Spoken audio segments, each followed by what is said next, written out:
Hello friend, સ્વાગત છે આપ સૌનું આપણી યુટ્યુબ ચેનલ યશસ્વી કેરિયર ઇન્સ્ટિટ્યૂટમાં. આજે આપણે કોન્સ્ટિટ્યુશન ઓફ ઇન્ડિયા ભારતના બંધારણ વિશે ક્વેશ્ચન જોઈએ છીએ. પરીક્ષામાં પૂછાવાની સંભાવના ધરાવતા ક્વેશ્ચન આપણે આજે જોઈ રહ્યા છીએ, જે ખૂબ ખૂબ ઇમ્પોર્ટન્ટ છે.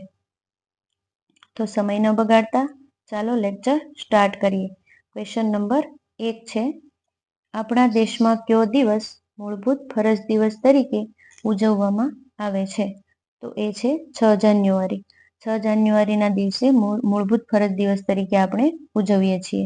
ક્વેશ્ચન નંબર 2 જોઈએ. ભારતની સુપ્રીમ કોર્ટના મુખ્ય ન્યાયમૂર્તિનો હોદ્દો ખાલી પડે ત્યારે કામચલાઉ મુખ્ય ન્યાયમૂર્તિની નિમણૂક વિશેની જોગવાઈ ભારતના બંધારણના કયા અનુચ્છેદમાં દર્શાવવામાં આવેલ છે? તો એ છે અનુચ્છેદ નંબર 126. 126 પ્રમાણે આપણે સુપ્રીમ કોર્ટના મુખ્ય ન્યાયાધીશ હોય એનો હોદ્દો જ્યારે ખાલી પડે ત્યારે નવા ન્યાયમૂર્તિ ના આવે ત્યાં સુધી કોઈ કામચલાઉ ન્યાયમૂર્તિની જ્યારે નિમણૂક કરવાની હોય ત્યારે અનુચ્છેદ નંબર 126 પ્રમાણે આપણે મુખ્ય ન્યાયમૂર્તિ કામચલાઉ મુખ્ય ન્યાયમૂર્તિની નિમણૂક કરી શકીએ છીએ. ક્વેશ્ચન નંબર 3 જોઈએ. દેહાંત દંડની સજા માફ કરવાની સત્તા કોની પાસે છે? ફક્ત ને ફક્ત રાષ્ટ્રપતિ પાસે છે. જ્યારે કોઈ સજા માફી માટે રાષ્ટ્રપતિને અરજી કરે તો રાષ્ટ્રપતિ ઈચ્છે તો દેહાંત દંડની સજા પણ માફ કરી શકે છે, મોટામાં મોટી સજા. ઓકે, એ સત્તા માત્ર ને માત્ર રાષ્ટ્રપતિને છે. આગળનો ક્વેશ્ચન જોઈએ. Question number 4. કોઈ પણ મૂળભૂત હકનો અમલ કરાવવા માટે આદેશો અથવા હુકમો અથવા રીતની જોગવાઈ બંધારણના કયા અનુચ્છેદમાં કરવામાં આવેલ છે? તો એ સુપ્રીમ કોર્ટ પ્રમાણે અનુચ્છેદ નંબર 32 અને હાઈકોર્ટ મુજબ અનુચ્છેદ નંબર 226. આ બંને અનુચ્છેદો દ્વારા આપણે રીટ કરી શકીએ છીએ અને આપણા મૂળભૂત અધિકારો માંગી શકીએ છીએ. જ્યારે આપણા મૂળભૂત અધિકારોનું હનન થાય ત્યારે, ખાસ કરીને અનુચ્છેદ નંબર 32 એ બંધારણીય ઇલાજોનો અધિકાર છે, એટલે આપણને મૂળભૂત હકો આપણને અપાવી શકે છે આ અનુચ્છેદ. ઓકે, ક્વેશ્ચન 5 જોઈએ. ભારતની સર્વોચ્ચ અદાલતમાં ન્યાયાધીશ તરીકે નિમણૂક પામનાર પ્રથમ મહિલા કોણ હતા? તો એ હતા શ્રીમતી એમ ફાતિમા બીબી. આ આપણા સર્વોચ્ચ અદાલતમાં નિમણૂક પામનાર પ્રથમ મહિલા છે. યાદ રાખજો, એમ ફાતિમા બીબી. ક્વેશ્ચન નંબર 6 જોઈએ. ભારતના બંધારણમાં કેટલા વર્ષ સુધી બાળકોને ફરજિયાત શિક્ષણનો હક આપવામાં આવે છે? ફરજિયાત અને મફત અને ફરજિયાત શિક્ષણનો હક 6 થી 14 વર્ષના બાળકોને, તમામ બાળકોને આ હક આપવામાં આવેલ છે આપણા બંધારણમાં. ક્વેશ્ચન નંબર 7 જોઈએ. ભારતના બંધારણમાં સૌ પ્રથમ સુધારો કયા કેસ સાથે સંકળાયેલ છે? તો એ છે ચંપકમ દોરાયરાજન વિરુદ્ધ સ્ટેટ ઓફ મદ્રાસ. આ આપણો પ્રથમ એ કેસ છે જેના થકી સર્વપ્રથમ બંધારણમાં સુધારો થયો હતો. ક્વેશ્ચન નંબર 8 જોઈએ. કેન્દ્રીય તકેદારી આયોગની રચના કોની ભલામણથી થઈ હતી? તો એ છે સંથાનમ સમિતિ. કેન્દ્રીય તકેદારી આયોગ, સંથાનમ સમિતિની ભલામણથી તેમની રચના થઈ હતી. ક્વેશ્ચન નંબર 9 જોઈએ. ભારતના રાજ્ય ક્ષેત્રમાં ગમે તે ભાગમાં નિવાસ કરવાનો, વ્યવસાય કરવાનો, કામકાજ કે વેપાર, નોકરી કરવાનો હક એ બાબતને બંધારણના કયા અનુચ્છેદ થકી જણાવવામાં આવેલ છે? તો એ છે અનુચ્છેદ 19. અનુચ્છેદ 19 પ્રમાણે કોઈ પણ જગ્યાએ વ્યવસાય કરવાનો, કામકાજ અને વેપાર કરવાનો, નોકરી કરવાનો, આ તમામ હકો અનુચ્છેદ 19 પ્રમાણે આપણને મળે છે. ક્વેશ્ચન નંબર 10 જોઈએ. સંસદના સત્રના સંદર્ભમાં વપરાતો શબ્દ સાઇની ડાય એ શું છે? તો સાઇની ડાય છે એ ચોક્કસ મુદત માટે સત્ર મોકૂફી માટે સાઇની ડાય શબ્દનો ઉપયોગ થાય છે. યાદ રાખજો, મહત્વનો પ્રશ્ન છે. Question number 11. ઈસવીસન 1979માં સૌપ્રથમ પક્ષાંતર ધારો કયા રાજ્યમાં ઘડવામાં આવ્યો હતો?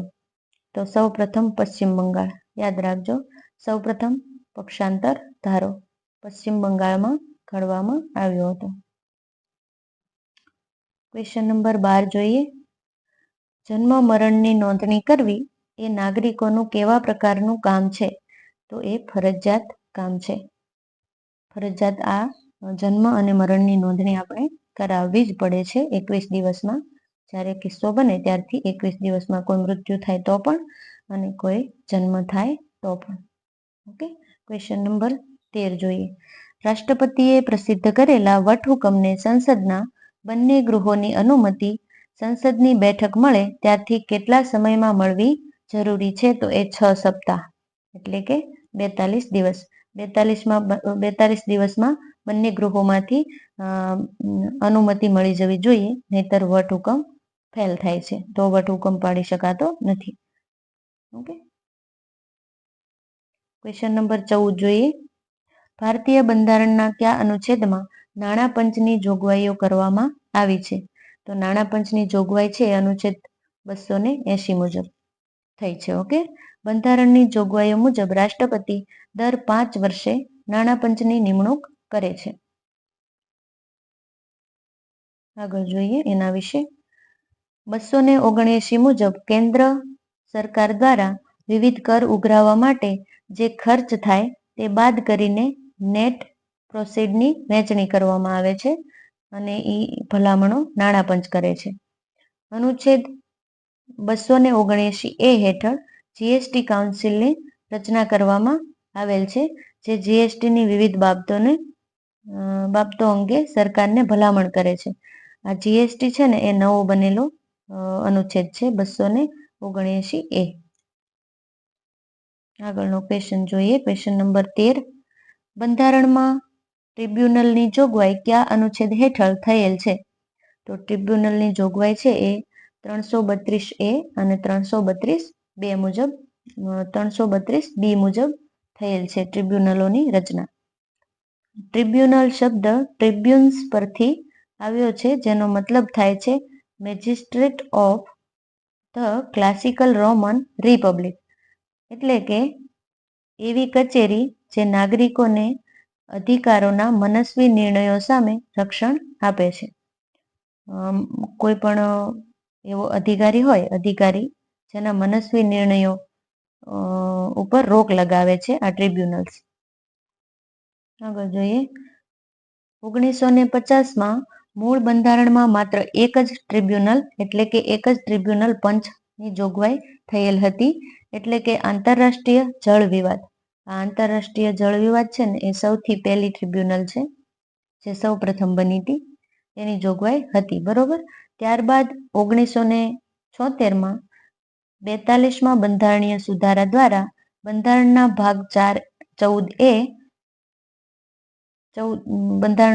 14A અને એના અનુચ્છેદ 223A અને 223B ઉમેરવામાં આવ્યા અને ત્યારથી ટ્રિબ્યુનલોની રચના થવા લાગી. અનુચ્છેદ 323A સંસદને સત્તા આપે છે કે તે રાજ્યો, સત્તામંડળોમાં, જાહેર સેવામાં નિયુક્ત વ્યક્તિઓની ભરતી અને સેવાની શરતો અંગેના વિવાદોનો ન્યાયપૂર્વક નિર્ણય કરી શકે છે. એના માટે ટ્રિબ્યુનલોની રચના સંસદને કરવાની સત્તા છે. આગળ જોઈએ. આવી ટ્રિબ્યુનલ અર્ધન્યાયિક એટલે કે ક્વાસી જ્યુડિશિયલ પ્રકારની છે. ક્વેશ્ચન પૂછાય કે ટ્રિબ્યુનલ એ કયા પ્રકારની સંસ્થા છે? તો એ અર્ધન્યાયિક સંસ્થા છે. ટ્રિબ્યુનલો ખાસ વિષયોના કેસો ચલાવીને હાઈકોર્ટ, સુપ્રીમ કોર્ટ આ બંનેનું કાર્યભારણ ઘટાડે છે અને નાગરિકોને ઝડપથી ન્યાય અપાવડાવે છે. અનુચ્છેદ 223B હેઠળ રાજ્ય સરકારને વહીવટી ટ્રિબ્યુનલની રચના કરવાની જોગવાઈ આપવામાં આવી છે. રાજ્ય સરકાર પણ 223B હેઠળ નવી ટ્રિબ્યુનલોની રચના કરી શકે છે. ફ્રેન્ડ્સ, કન્ટેન્ટ પસંદ આવે તો વિડીયોને લાઈક કરજો અને અન્ય ફ્રેન્ડ્સને પણ શેર કરજો અને ચેનલને ખાસ સબસ્ક્રાઈબ કરી લેજો. આપણે આવા ને આવા વિડીયો લાવતા રહીશું. ઓકે. હવે જોઈએ અનુચ્છેદ 223A 223B વચ્ચેનો તફાવત આપણે જોઈએ. તો અનુચ્છેદ 223A અંતર્ગત માત્ર લોકસેવા સંબંધિત બાબતોનો જ સમાવેશ કરવામાં આવે છે. 223 એ પ્રમાણે લોકસેવા સંબંધિત કોઈ નિર્ણયો લેવાના હોય એનો સમાવેશ કરવામાં આવે છે. જ્યારે 223 બી છે એમાં કર પ્રણાલી, વિદેશી મુદ્રા, આયાત નિકાસ, ઔદ્યોગિક શ્રમ, ભૂમિ સુધારા, શહેરી સંપત્તિ, મહત્તમ સીમા, સંસદ અને રાજ્ય વિધાનસભાની ચૂંટણી, ખાદ્ય સામગ્રી, ભાડા અને ભાડુઆતના હકો આ વગેરે બાબતોનો સમાવેશ અનુચ્છેદ 223 બીમાં કરવામાં આવે છે. એટલે તમામ બાબતોને આવરી લે છે 223 બી. જ્યારે 223 એ છે એ માત્ર લોકસેવા સંબંધિત કોઈ પ્રશ્ન હોય તો એનો જ ઉકેલ લાવી શકે છે. આગળ જોઈએ અનુચ્છેદ 223 એ પ્રમાણે ટ્રિબ્યુનલનું ગઠન ફક્ત સંસદ કરી શકે છે. જ્યારે 223 બી હેઠળ સંસદ અને રાજ્ય વિધાનસભા આ બંને પોતાના અધિકાર ક્ષેત્ર સંબંધિત ટ્રિબ્યુનલોનું ગઠન કરી શકે છે. 323 એ પ્રમાણે માત્ર સંસદ માત્ર સંસદ આની રચના કરી શકે છે ટ્રિબ્યુનલોની. અને 323 જે બી છે એમાં સંસદ અને રાજ્ય વિધાનસભા બધાય પોતપોતાના ક્ષેત્ર અધિકાર મુજબ ટ્રિબ્યુનલોનું ગઠન કરી શકે છે. ક્વેશ્ચન નંબર 16 જોઈએ. ભારતના બંધારણના કયા અનુચ્છેદમાં સંઘ જાહેર સેવા અંગેની જોગવાઈ કરવામાં આવી છે? સંઘ જાહેર સેવા આયોગ એટલે યુપીએસસી અને જીપીએસસી, તો એ છે અનુચ્છેદ 315. ખૂબ મહત્વનો આઈએમપી ક્વેશ્ચન છે, યાદ રાખજો. ઓકે, હવે એના વિશે ડિટેલમાં જોઈએ. વર્ષ 1922 ફેડરલ સિવિલ સર્વિસ કમિશન દ્વારા સિવિલ સર્વિસીસની પરીક્ષાઓ સૌ પ્રથમ અલ્હાબાદ ખાતે શરૂ થઈ હતી. સિવિલ સર્વિસીસની પરીક્ષાઓની શરૂઆત ક્યારે થઈ? તો એ 1922માં. ઓકે, ત્યારબાદ દિલ્હી ખાતેથી પણ પરીક્ષા આપવાનું શક્ય બન્યું હતું. લંડન ખાતે પણ આ પરીક્ષાઓ લેવાતી હતી 1922માં. વર્ષ 1923માં વિસ્કાઉન્ટ લી કમિશન અથવા તો royal commission of the superior civil service in India આ આખા એક સંસ્થાની રચના થઈ અને લી કમિશનમાં ભારતીય અને બ્રિટિશરોનું સરખું પ્રતિનિધિત્વ હતું 1923માં. પછી શું થયું? લી કમિશને કઈ રીતની ભલામણ કરી એ જોઈએ તો લી કમિશને એવી ભલામણ કરી કે 40% બ્રિટિશ અને 40% ઇન્ડિયનો એટલે કે ભારતીયો સિવિલ સર્વિસમાં સીધી ભરતીથી લેવા અને બાકીના 20% જે છે એ ભારતીયો પ્રાંતીય સેવાઓમાંથી બઢતી આપવી. એટલે 40% બ્રિટિશર, 40% ઇન્ડિયન અને જે 20% હોય છે બાકી રહેલા એ ભારતના જે પ્રાંતીય સેવાઓમાં લાગેલા જે કર્મચારીઓ હોય એને બઢતી આપીને સિવિલ સર્વિસમાં લેવા. એ રીતની આ લી કમિશને ભલામણ કરી. ઓકે, લી કમિશન એનું નામ યાદ રાખજો, royal commission of the superior civil service in India. આની રચના થઈ હતી 1923માં સ્પેશિયલ યુપીએસસી અને જીપીએસસી માટે. જોઈએ આગળ. લી કમિશનની ભલામણોને આધારે સરકારી અધિકારીઓને ભરતી માટે પરીક્ષા લેવા માટે 1/10/1926ના રોજ સર રોસ બાર્કર ની અધ્યક્ષતામાં ભારતમાં સૌ પ્રથમ એક પબ્લિક સર્વિસ કમિશનની સ્થાપના થઈ 1926માં સૌ પ્રથમ લી કમિશનની ભલામણના આધારે. બરોબર. પછી લી કમિશનની કાર્યરીતિ અંગે ગવર્મેન્ટ ઓફ ઇન્ડિયા એક્ટ 1919માં કોઈ એવી જોગવાઈ ન હતી. બરોબર છે. એટલા માટે public service commission function rule 1926 મુજબ તેની કાર્યરીતિ નક્કી કરવામાં આવી. પબ્લિક સર્વિસ કમિશન કઈ રીતે કાર્ય કરશે એની કાર્યરીતિ નક્કી કરવામાં આવી. પછી જોઈએ. સર રોસ બાર્કર ઓક્ટોબર 1926થી ઓગસ્ટ 1932 સુધી આના અધ્યક્ષ પદે રહ્યા. દેશને જ્યારે આઝાદી મળી ત્યારે 1947થી 1949 સુધી HK કૃપલાણી આના અધ્યક્ષ રહ્યા. કોના? પબ્લિક સર્વિસ કમિશનના. આ પબ્લિક સર્વિસ કમિશનની સત્તાઓ ગવર્મેન્ટ ઓફ ઇન્ડિયા એક્ટ 1935થી વધારો કરવામાં આવ્યો અને 1937થી તેનું નામ બદલીને the federal public service commission કરવામાં આવ્યું. 1937માં 1935માં તેની સત્તાઓમાં વધારો થયો આ પબ્લિક સર્વિસ કમિશનની સત્તાઓમાં અને 1935ના ગવર્મેન્ટ ઓફ ઇન્ડિયા એક્ટમાં આ બાબતે છણાવટ કરવામાં આવી સૌપ્રથમવાર અને the federal public service commission એવું નામ રાખવામાં આવ્યું. આગળ શું થયું? તો ભારત દેશ જ્યારે આઝાદ થયો ત્યારે આ ફેડરલ પબ્લિક સર્વિસ કમિશનનું નામ યુનિયન પબ્લિક સર્વિસ કમિશન કરવામાં આવ્યું. જ્યારે દેશ આઝાદ થયો ને ત્યારે યુપીએસસી એટલે કે યુનિયન પબ્લિક સર્વિસ કમિશન એવું નામકરણ થયું અને 26 જાન્યુઆરી 1950 બંધારણના અનુચ્છેદ 315 હેઠળ તેને બંધારણીય દરજ્જો આપવામાં આવેલ છે અને તે ન્યાયતંત્ર, ચૂંટણી પંચ અને તાજેતરના જીએસટી કાઉન્સિલની જેમ એક સ્વતંત્ર સ્વાયત્ત સંસ્થા છે. યુપીએસસી અને જીપીએસસી એ કેવી સંસ્થા છે? તો એ સ્વતંત્ર અને સ્વાયત્ત સંસ્થા છે અને જેને બંધારણીય દરજ્જો મળેલ છે. આગળ જોઈએ ગવર્મેન્ટ ઓફ ઇન્ડિયા એક્ટ 1935માં સાથે સાથે પ્રાંત કક્ષાએ પણ પબ્લિક સર્વિસ કમિશનની સ્થાપનાની જોગવાઈ કરવામાં આવી જેના સંદર્ભે બાદમાં બંધારણીય જોગવાઈઓ મુજબ જીપીએસસીની પણ રચના થઈ 1935ના એક્ટ પ્રમાણે. ઓકે, તો આ છે આખો ઇતિહાસ આપણો જીપીએસસી અને યુપીએસસીનો, એ યાદ રાખજો. ક્વેશ્ચન નંબર 17 જોઈએ છીએ. ભારતના બંધારણ પૈકી કઈ અનુસૂચિમાં નગરપાલિકાઓના કાર્યોની સ્પષ્ટતા કરવામાં આવી છે? તો એ અનુસૂચિ છે 12. 12મી અનુસૂચિમાં નગરપાલિકાના કાર્યોની સ્પષ્ટતા થઈ છે. જોઈએ અનુચ્છેદ 243W નગરપાલિકાની શક્તિઓ, અધિકારો અને જવાબદારીઓની વિગતો આપવામાં આવેલ છે. ઓકે, કયા અનુચ્છેદ પ્રમાણે? 243W અને અનુસૂચિ છે 12મી અને નગરપાલિકાના કુલ 18 વિષયો છે.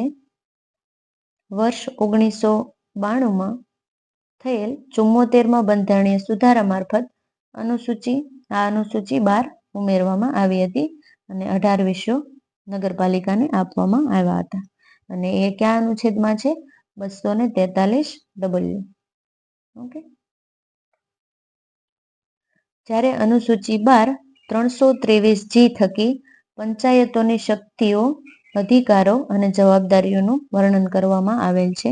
243G થકી પંચાયતોના ની શક્તિઓ અને એના અધિકારોનું વર્ણન છે અનુસૂચિ 12 અનુચ્છેદ 243G અને તેમાં કુલ 29 વિષયોનો સમાવેશ થાય છે.